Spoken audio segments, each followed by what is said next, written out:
Olá, aluno do nono ano, nós estamos aqui para falar da semana 5 do PET 2, que vai trazer como unidade temática totalitarismo e conflitos mundiais.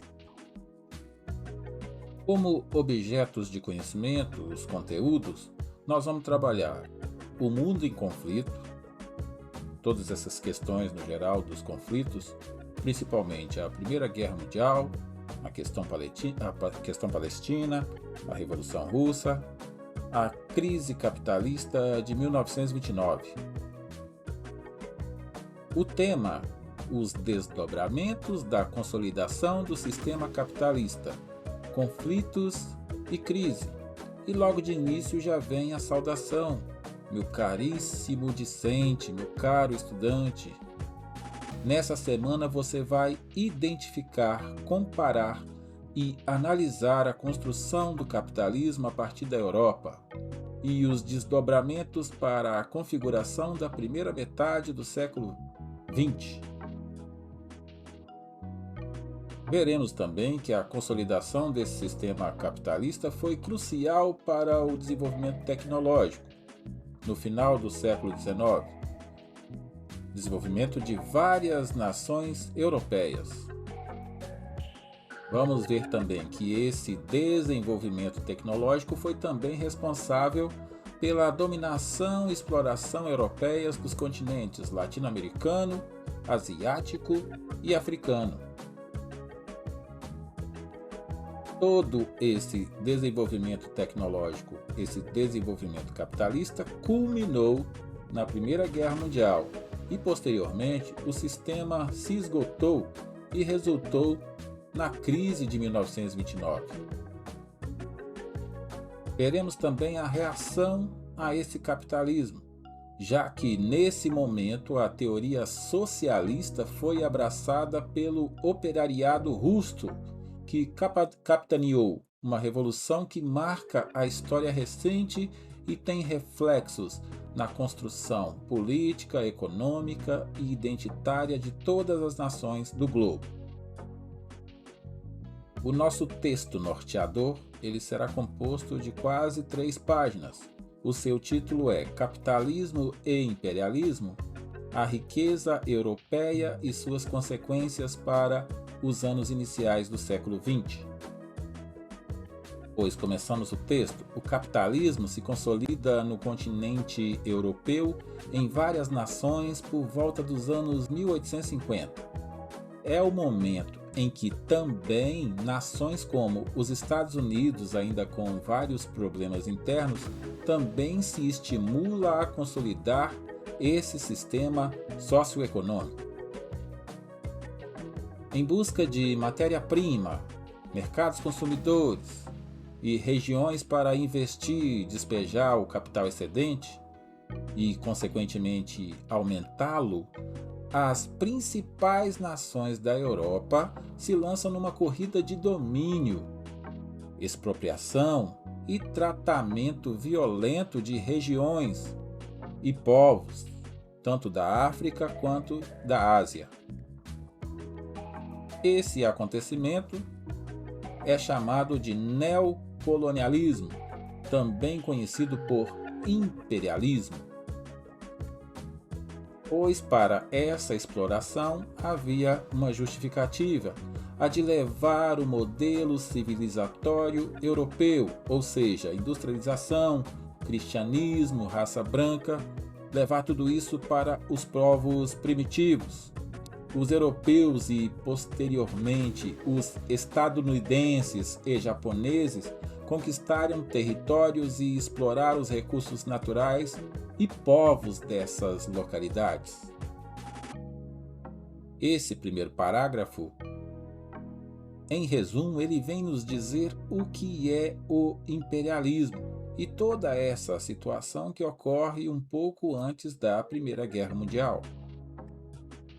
Toda essa disputa vai gerar a Primeira Guerra Mundial, a disputa concorrencial capitalista, aliada às questões de rivalidades históricas e nacionalistas entre as etnias e nações da Europa, resultou na eclosão do primeiro conflito bélico militar guerra de extensão mundial global, iniciada em agosto de 1914 após o assassinato do herdeiro do trono austro-húngaro, do Império Austro-Húngaro, por nacionalistas sérvios.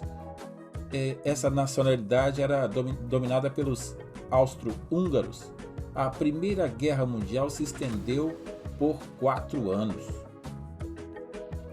As alianças militares foram formadas. O conflito opôs os países da Entente Cordiale, liderados por França, Inglaterra e Rússia, com a Tríplice Aliança, Império Austro-Húngaro, Alemanha e Itália, que ficou até 1915, quando trocou de lado. A Rússia vai sair do conflito em 1917 devido às condições internas, os investimentos financeiros pesados na guerra e uma continuidade que parecia sem fim acabaram por levar à eclosão de um movimento popular no Império Russo. Entre as nações envolvidas no conflito, a Rússia naquele momento tinha uma estrutura agrária com população majoritariamente camponesa, uma pequena classe operária criada pelo aparecimento de incipientes plantas industriais com capital estrangeiro, em maioria uma pequena classe burguesa nacional e 2 grupos privilegiados, a nobreza vinculada à terra e o clero vinculado à Igreja Cristã Ortodoxa Russa. Comandada pelo czar, ou seja, imperador Nicolau II, o país era extremamente pobre. A situação de miséria da maioria dos russos abriu espaço para o crescimento do pensamento socialista. O envolvimento russo na primeira década do século XX em conflitos imperialistas permitiu a formação dos conselhos operários, chamados sovietes, e pressão dos grupos sociais que não usufruíam dos privilégios de classe. O czar vai convocar o parlamento, a Duma, mas a situação foi agravada com a participação russa na guerra. Em fevereiro de 1917, apoiados pela burguesia, o partido menchevique lidera a revolução que depôs a família imperial.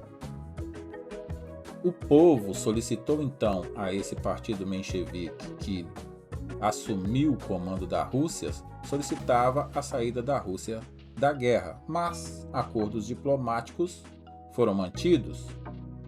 O maior partido de oposição, o Partido Bolchevique, insuflou a população com o lema Paz, Pão e Terra.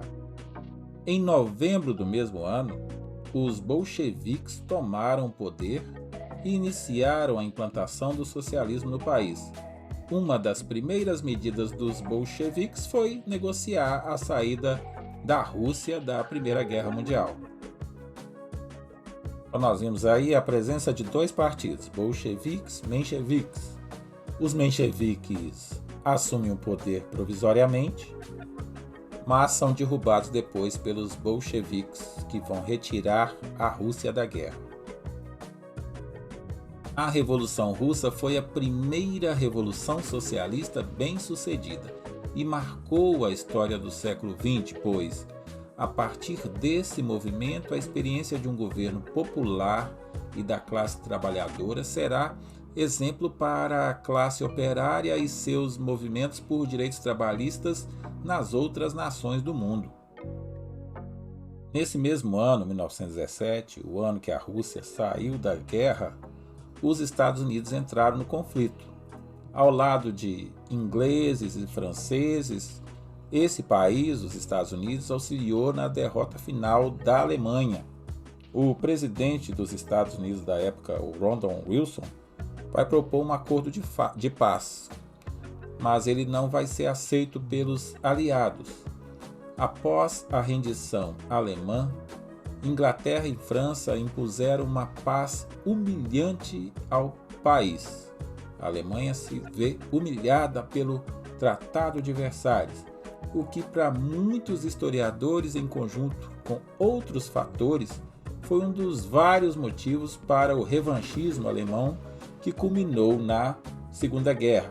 Quando a gente fala aí revanchismo alemão, é o povo alemão buscar uma revanche, buscar a derrota de franceses e ingleses numa futura guerra.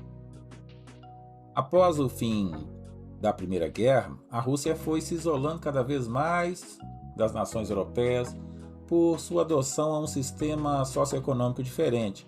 As nações europeias buscaram recuperar suas estruturas físicas e restaurar suas atividades industriais e comerciais, contando inclusive com recursos expoliados nos continentes asiático e africano majoritariamente.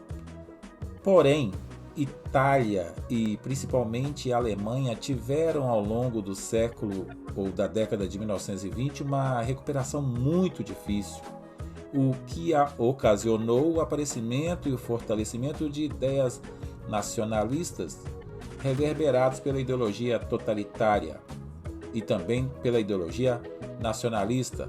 Surgem assim o fascismo na Itália e o nazismo na Alemanha. Itália e Alemanha, então, recolhem situação propícia ao surgimento de ideias totalitárias. No final da década de 1929, o capitalismo ocidental chegou à sua exaustão produtiva, a famosa crise.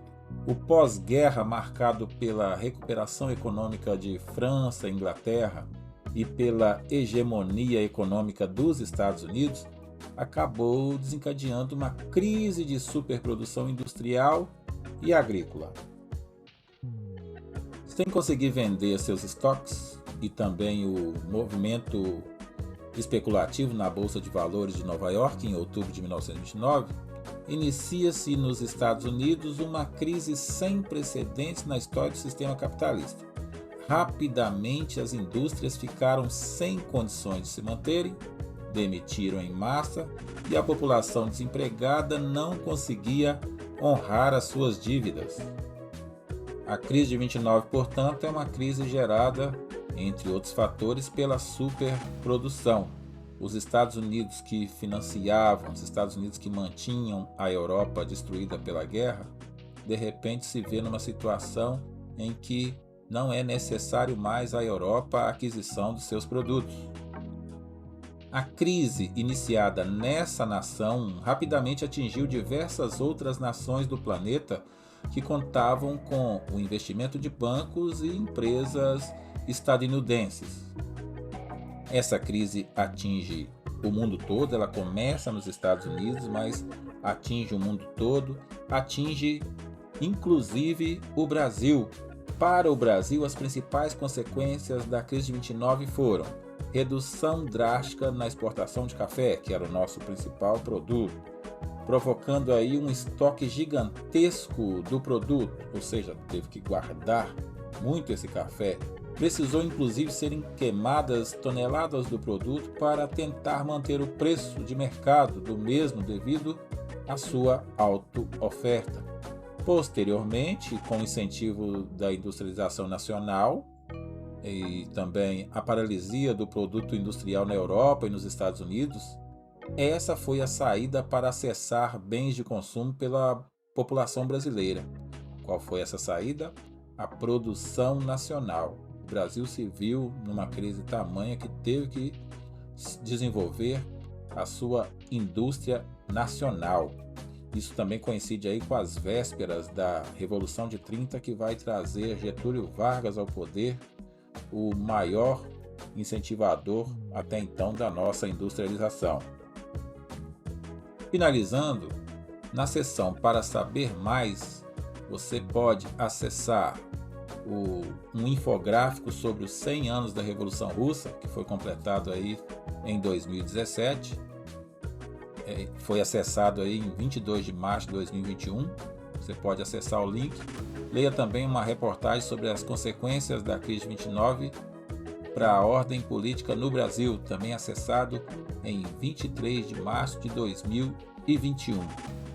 Nos próximos vídeos nós falaremos sobre as 3 questões referentes a essa semana 5 do 9º ano. Espero ter ajudado.